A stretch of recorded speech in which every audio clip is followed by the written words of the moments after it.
side ng table. Sa table 2, dalawang seats sa both ends. Sa table 3, dalawa pa rin. And sa 4 seats, ganon pa rin. So, ibig sabihin, mag-add lang tayo ng 2 seat to give us the total seat we needed in 20 tables.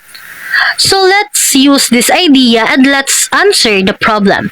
So, sabi sa problem, may 20 small seats. So, pag may 20 seats, i-multiply natin siya sa 2.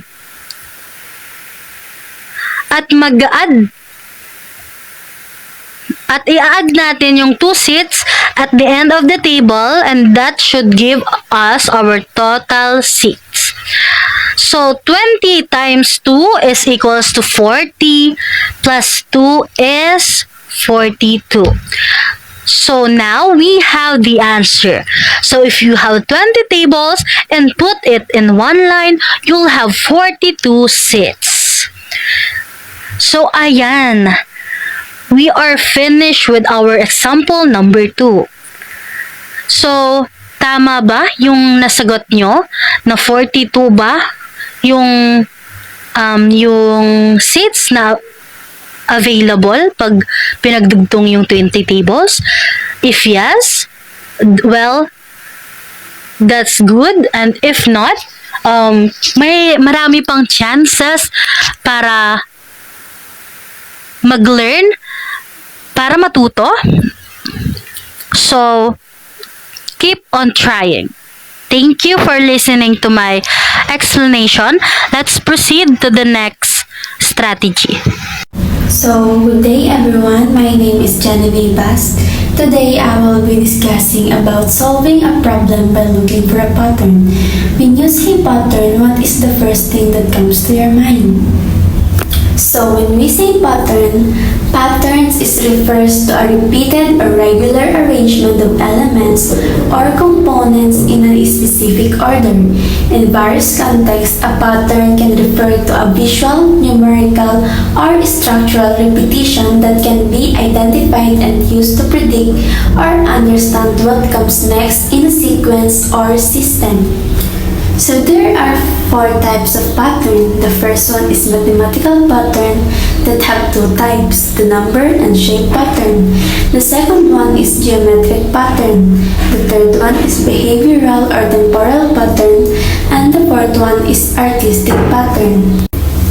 Today, I'll show you how to use a difference table to predict the next term in a sequence. So let's dive into example number 1, where the sequence is 3, 9, 19, 33, 51, 73, and so on. Our goal is to predict the next term in this sequence. Step 1. Write the sequence. First, we list the term of the sequence in the first row. The term is 3, 9, 19, 33, 51, and 73. Step 2. Calculate the first difference. Next, we find the difference between consecutive terms.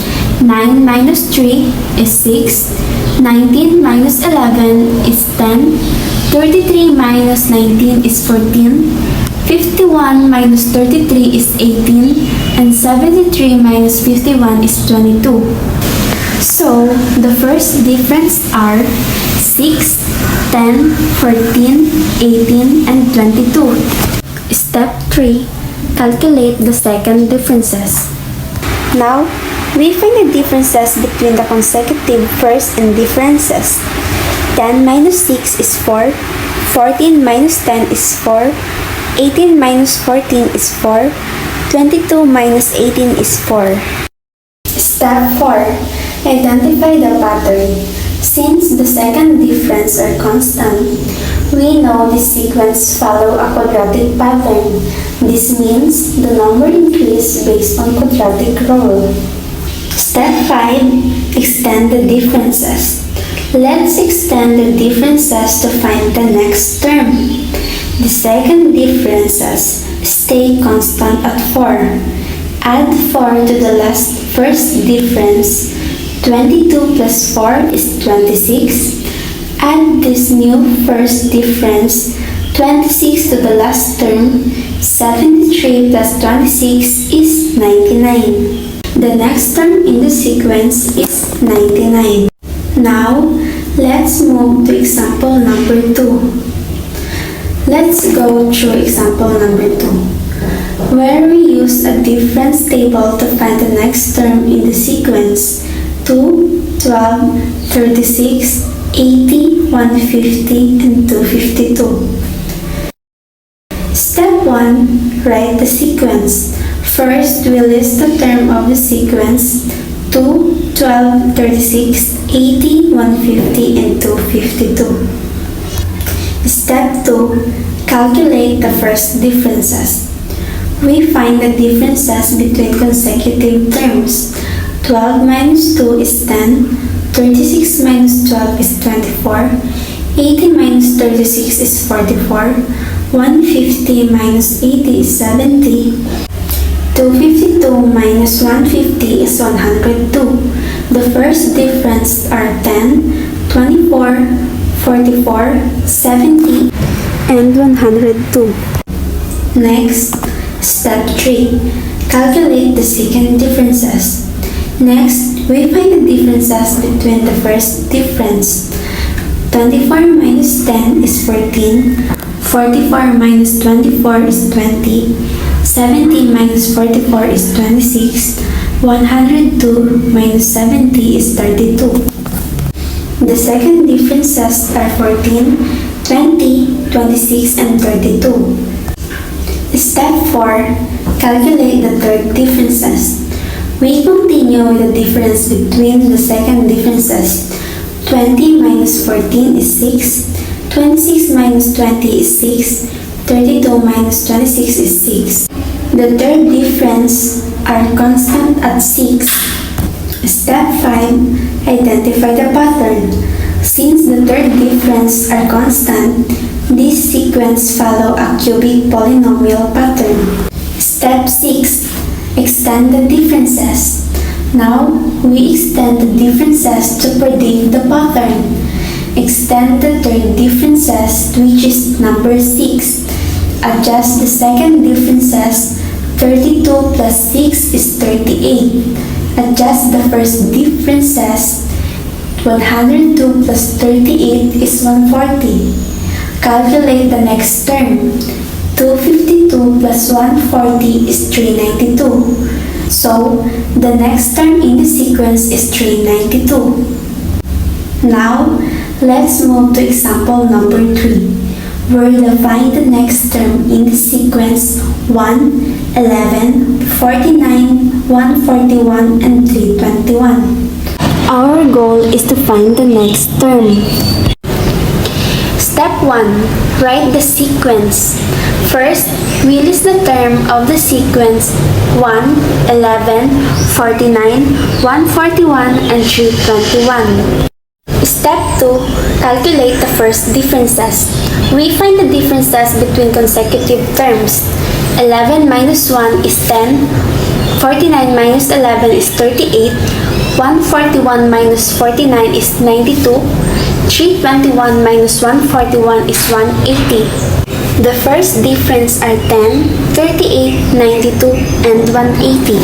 Step 3. Calculate the second differences. Next, we find the differences between the first differences. 38 minus 10 is 28, 92 minus 38 is 54, 180 minus 92 is 88. So, the second differences are 28, 54, and 88. Step 4. Calculate the third differences. We continue the differences between the second differences. 54 minus 28 is 26, 88 minus 54 is 34. So, the third differences are 26 and 34. Step 5. Calculate the fourth differences. Finally, we calculate the fourth differences. 34 minus 26 is 8. The fourth differences are constant at 8. Since the fourth differences are constant, this sequence follows a quadratic polynomial pattern. Step 6. Extend the differences to predict the next term. Extend the fourth differences, which is 8. Adjust the third differences. 34 plus 8 is 42. Adjust the second difference. 88 plus 42 is 130. Adjust the first difference. 180 plus 130 is 310. Calculate the next term. 321 plus 310 is 631. So, the final answer in the next term in the sequence is 631. So, this is the end of my discussion about solving a problem by looking for a pattern. Any questions, clarifications, or violent reaction?